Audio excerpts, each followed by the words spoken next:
एक समय था जब लोकगीत गांव तक सीमित थे। फिर आया इंटरनेट और एक लड़की ने मिथिला की मिट्टी को यूट्यूब के एल्गोरिदम पर चढ़ा दिया। भारत बदल रहा है। यहाँ अब सिर्फ नेता नहीं बनते, इन्फ्लुएंसर भी बनते हैं। और इस नए भारत में कुछ आवाजें सिर्फ गाना नहीं गाती, वो एक पूरा कल्चर नैरेटिव बन जाती है। बीती रे उमरे याद, रघुकुल नंदन। एक साधारण लड़की, बिना फिल्मी बैकग्राउंड, बिना बॉलीवुड लॉबी, बिना ग्लैमर कंट्रोवर्सी, लेकिन करोड़ों व्यू, लाखों फॉलोवर और हर बड़े धार्मिक मंच पर मौजूदगी। क्या ये सिर्फ टैलेंट की कहानी है या फिर न्यू इंडिया के कल्चरल राइज की सबसे बड़ी मिसाल? ये कहानी है मैथिली ठाकुर की। गांव की मिट्टी से निकली आवाज, बिहार की मिट्टी, जहां लोकगीत सिर्फ संगीत नहीं, जीवन का हिस्सा है। शादी हो, त्योहार हो, दर्द हो या भक्ति, हर भावना गीतों में बहती है। इसी मिट्टी से निकली एक आवाज, मैथिली ठाकुर। बीती रे उमरे याद। बहुत छोटी उम्र से संगीत की ट्रेनिंग, पिता संगीतकार, घर में सुरों का माहौल। बाकी बच्चों की तरह खेल नहीं, रियाज पर ध्यान दे। धीरे धीरे छोटे मंच, लोकल कार्यक्रम, फिर रियलिटी शो। देश ने पहली बार इस आवाज को नोटिस किया। लेकिन असली खेल टीवी पर नहीं था, असली खेल शुरू होने वाला था इंटरनेट पर, जब यूट्यूब ने लोकगीत खोज लिया। भारत में इंटरनेट सस्ता हुआ, स्मार्टफोन गांव-गांव तक पहुंचा और इसी दौरान कंटेंट की दुनिया बदलने लगी।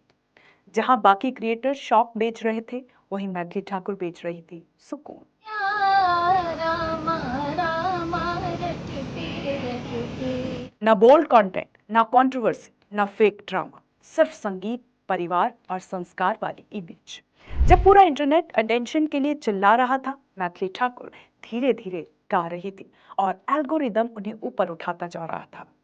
अब एक आवाज आपके मन में भी आ रही होगी कि मैथिली की सबसे बड़ी ताकत क्या है? मैं बताऊं, ऑथेंटिसिटी। सिंपल कपड़े, बिना ओवर मेकअप, फैमिली बैकग्राउंड, एक ऐसा डिजिटल कैरेक्टर जिस पर मिडिल क्लास इंडिया भरोसा कर सके। उनके वीडियो सिर्फ गाने नहीं गाते, वो नॉस्टेजिया थे, गांव छोड़ चुके लोगों के लिए घर की याद। मैथिली ठाकुर की जिंदगी में कौन आएगा, ये सबसे बड़ा सवाल है और आपके मन में भी होगा। करोड़ों लोग उनकी आवाज सुनते हैं, लाखों लोग उनके भजन शेयर करते हैं, लेकिन एक सवाल जो अक्सर इंटरनेट पर क्वाइटली घूमता रहता है, मैथिली ठाकुर की जिंदगी में आखिर कौन आएगा? एक ऐसी लड़की जिसकी पहचान सिर्फ फेम नहीं बल्कि सिंप्लिसिटी है, जिसकी इमेज ग्लैमर नहीं संस्कार बनी है।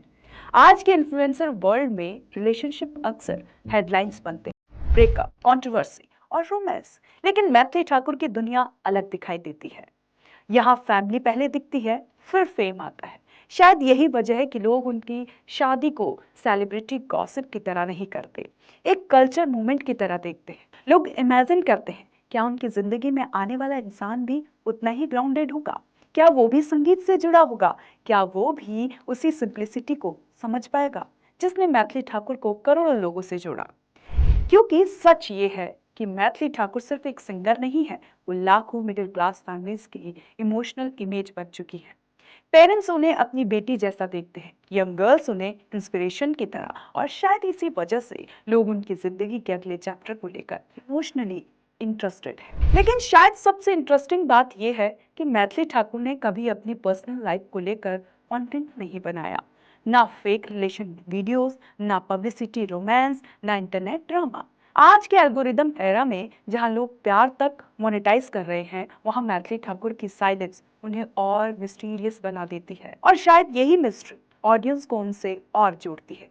कभी किसी भजन के बीच, कभी किसी मुस्कान में, कभी फैमिली के साथ किसी सिंपल मोमेंट में लोग फ्यूचर की कहानी ढूंढने लगते हैं। एक ऐसी कहानी जहां फेम हो लेकिन शोर ना हो, जहां प्यार हो लेकिन प्रदर्शन ना हो। और शायद मैथिली ठाकुर की जिंदगी में कौन आएगा, इससे ज्यादा बड़ा सवाल ये कि क्या इस तेज, फ्लैशी और आर्टिफिशियल इंटरनेट वर्ल्ड में अब भी ऐसी लव स्टोरी बची है जो सिंप्लिसिटी पर टिकी हो? शायद इसी उम्मीद की वजह से लोग सिर्फ मैथिली ठाकुर को सुनते नहीं, उन्हें महसूस भी करते हैं। क्योंकि कुछ लोग सिर्फ सेलिब्रिटी नहीं बनते, वो लोगों की कल्पनाओं का हिस्सा बन जाते हैं। अगर आप भी हैं इस बात से सहमत तो कमेंट कर जरूर बताएं और देखते रहें ओएनजी इंडिया।